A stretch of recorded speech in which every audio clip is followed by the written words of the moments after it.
Praise the Lord. சங்கீதம் 2ஆம் அதிகாரம். ஜாதிகள் கொந்தளித்து ஜனங்கள் விருதா காரியத்தை சிந்திப்பானேன். கர்த்தருக்கு விரோதமாகவும் அவர் அபிஷேகம் பண்ணினவருக்கு விரோதமாகவும் பூமியின் ராஜாக்கள் எழும்பி நின்று அதிகாரிகள் ஏகமாய் ஆலோசனை பண்ணி அவர்கள் கட்டுகளை அறுத்து அவர்கள் கயிறுகளை நம்மை விட்டு எரிந்து போடுவோம் என்கிறார்கள். பரலோகத்தில் வீற்றிருக்கிறவர் நகைப்பார். ஆண்டவர் அவர்களை இகழுவார். அப்பொழுது அவர் தமது கோபத்திலே அவர்களோடே பேசி தமது உக்கிரத்திலே அவர்களை கலங்க பண்ணுவார். நான் என்னுடைய பரிசுத்த பர்வதமாகிய சீயோன் மீதில் என்னுடைய ராஜாவை அபிஷேகம் பண்ணி வைத்தேன் என்றார். தீர்மானத்தின் விவரம் சொல்லுவேன். கர்த்தர் என்னை நோக்கி, நீர் என்னுடைய குமாரன், இன்று நான் உம்மை ஜனிப்பித்தேன், என்னை கேளும்.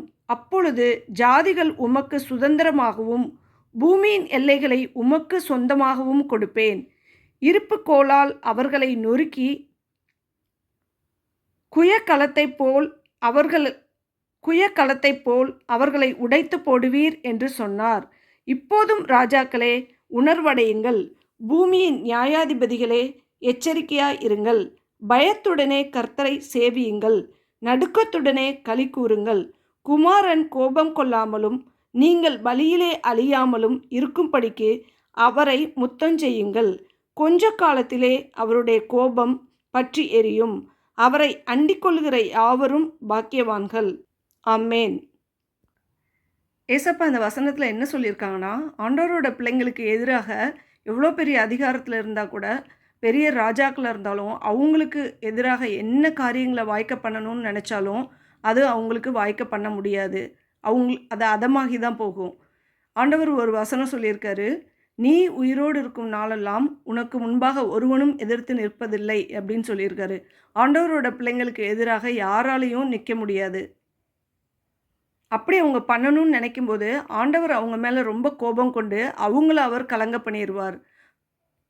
ஆண்டவர், நான் அபிஷேகம் பண்ணின பிள்ளை, என்னோட பிள்ளைங்கள ஆண்டவர் யாரையும் தொட அனுமதிக்க மாட்டார். யாரும் எந்த கெடுதலும் பண்ணுறதுக்கு அவர் விட்டு கொடுக்க மாட்டார். ஆண்டவரோட பிள்ளைங்களை தொந்தரவு பண்ணணுன்ற சத்துருக்களை ஆண்டவரே அதமாக்கி போடுவார். ஆண்டவர் நொறுக்கி போடுவார், உடைத்து போடுவார். நமக்கு எதிராக யார் என்ன செஞ்சாலும் அதை ஆண்டவரே அதை பொறுப்பெடுத்து கொள்வார். ஆண்டவர் சொல்லியிருக்காரு, நீ சும்மா இரு, நான் உனக்காக யுத்தம் செய்வேன்னு சொல்லியிருக்காரு. அதனால் நமக்கு யார் என்ன காரியங்களை எதிராக வாய்க்க பண்ணினாலும் நம்ம அமைதியாக ஆண்டவரை பற்றி கொண்டு ஆண்டவருடைய பாதத்தில் அமைதியாக இருந்தோன்னா ஆண்டவரே அந்த காரியங்களை எல்லாத்தையும் முறியடிக்க பண்ணிடுவார். ஆண்டவருடைய பிள்ளைங்களுக்கு எதிரான காரியங்களை செய்கிறவங்க கூட ஆண்டவரிடம் போய் மன்னிப்பு கேட்டு ஒரு பாதத்தை முத்தம் செய்து கொஞ்ச காலத்துக்கு அவருடைய கோபம் பற்றி எரியும். அப்புறம் அவரை அண்டி கொள்கிறவர்கள் பாக்கியவான்களாக மாறிடுவாங்க.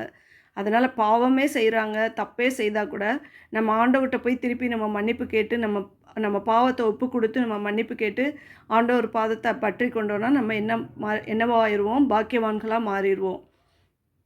இப்போது ஜெபிக்கலாமா?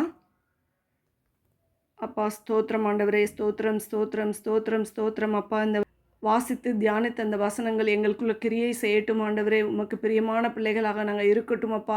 எங்களுடைய பிள்ளைகளுக்கு எதிராக என்ன காரியங்கள், என்ன சூழ்ச்சிகள் என்ன நடந்தாலும் அப்பா, நீர் அதை ஒன்றுமே வாய்க்காது போக பண்ணுகிற தேவன் நீர் ஆண்டவரே.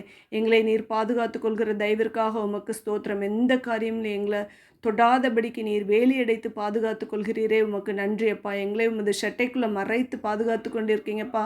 அதற்காக உமக்கு ஸ்தோத்திரம் ஆண்டவரே. உங்கள் ரத்தம் எங்களை பாதுகாத்து கொண்டிருக்கிற தயவிற்காக உமக்கு நன்றி அப்பா. உமக்கு நன்றி ஆண்டவரே, உமக்கு நன்றி ஆண்டவரே. எங்களோடு நீர் எப்போதும் இருக்கிறீரே, அதற்காக உமக்கு ஸ்தோத்திரம். எங்களோடு நடத்தை பிடித்து நடத்தி கொண்டிருக்கிறீரே, அதற்காக உமக்கு நன்றி ஆண்டவரே. உமக்கு நன்றி அப்பா. இயேசு கிறிஸ்துவின் மூலம் ஜெபிக்கிறோம் ஜீவனில் நல்ல பிதாவே. என் ஆத்மாவே கர்த்தரை ஸ்தோத்ரி, என் முழு உள்ளமே பரிசுத்த நாமத்தை ஸ்தோத்ரி. என் ஆத்மாவே கர்த்தரை ஸ்தோத்ரி, கர்த்தர் செய்த சகல உபகாரங்களையும் மறவாதே. ஆமேன். ஹல்லேலூயா, ஹல்லேலூயா, ஹல்லேலூயா.